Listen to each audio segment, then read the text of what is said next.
अस्सलाम वालेकुम व्यूअर्स। एससीएचएल जादू यूट्यूब चैनल पे आप सबको खुशामदीद। आज हमारे पास इंग्लिश के एमसीक्यूज़ हैं और ये स्पेशली डिज़ाइंड है मॉनिटरिंग असिस्टेंट जो कि डिसाइडेड डेट 18 मई आईबीए ने की है। तो आइए चलते हैं मॉक टेस्ट की तरफ। हमने इस टेस्ट में काफ़ी चीज़ें कवर की हैं और आने वाली जो इंग्लिश की टेस्ट होगी इंशाल्लाह उसमें हम जो टिपिकल एक आईबीए का एक प्रोसीजर होता है कि एक पैराग्राफ दिया जाता है या एक शॉर्ट स्टोरी दी जाती है, उसमें से कुछ क्वेश्चंस होते हैं।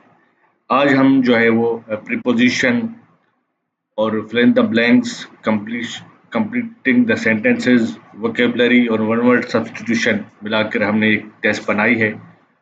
तो सबसे पहला इसमें जो सवाल है वो है Sana was staring dash me towards 8 on, option C 8।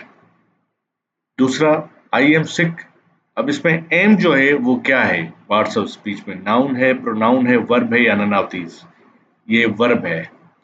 Mother was aware dash her children 8 of over on, option B is the correct answer.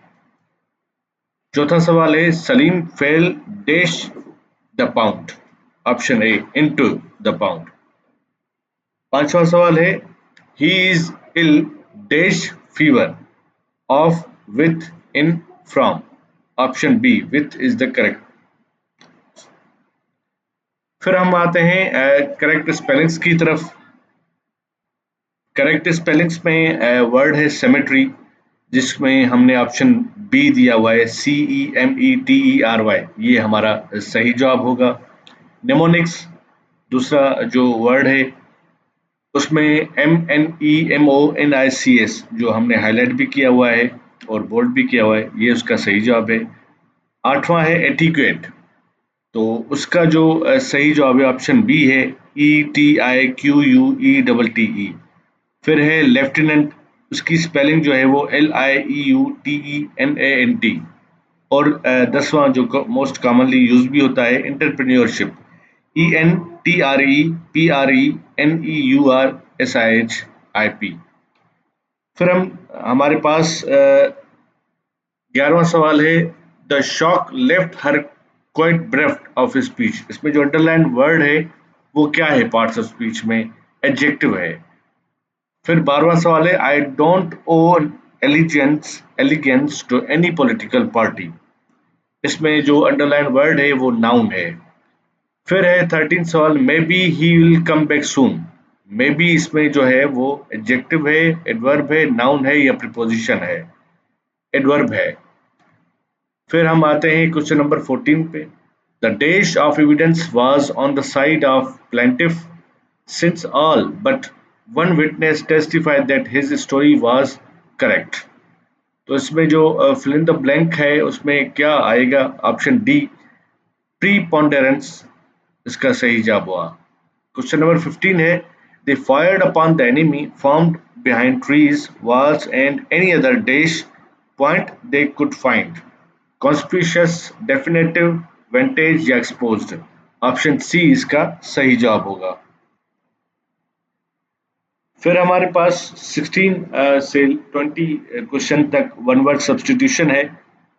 16 है to turn friends into enemies, annihilate, alienate, animate या none of these, option B इसका सही जवाब है।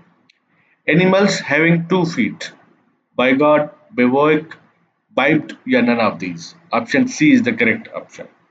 A six-sided figure, hexagon is the correct option. 19 है meaningless talk और string और words, इसका जो वन वर्ड सब्स्टिट्यूशन होगा वो क्या होगा? रेप्चर होगा, रिगमेरोल होगा, क्वरम होगा या none of these, option B इसका सही जवाब है। क्वेश्चन नंबर 20 है an animal that can not be tamed wean wild luxurious, none of these, option B इसका सही जवाब होगा। फिर हमारे पास 21 से लेकर 25 तक हमने वोकेबलरी जो है वो सिलेक्ट की है। एंटोनियम ऑफ प्रीडेकेमेंट, तो उसका जो एंटोनियम होगा वो ईज होगा। फिर है 22 क्वेश्चन सिनोनिम ऑफ गॉर्जस, ये मोस्ट कॉमनली वर्ड यूज होता है, उसका जो सिनोनिम होगा वो मैग्निफिसेंट होगा। Opposite meaning of miscellaneous, different, vague, similar या mingle. Option C, similar is the correct option. Synonym of levitate is sink, float या wonder. Float is the correct option. Question number 25, the last one of this mock test is similar meaning of scarcely means barely. तो viewers ये थे 25 questions जो English के हवाले से थे। ये मैं उम्मीद करता हूँ कि आपकी तैयारी में फ़ायदेमंद साबित होंगे। मज़ीद हमसे जुड़े रहने के लिए हमारे चैनल को सब्सक्राइब कीजिए।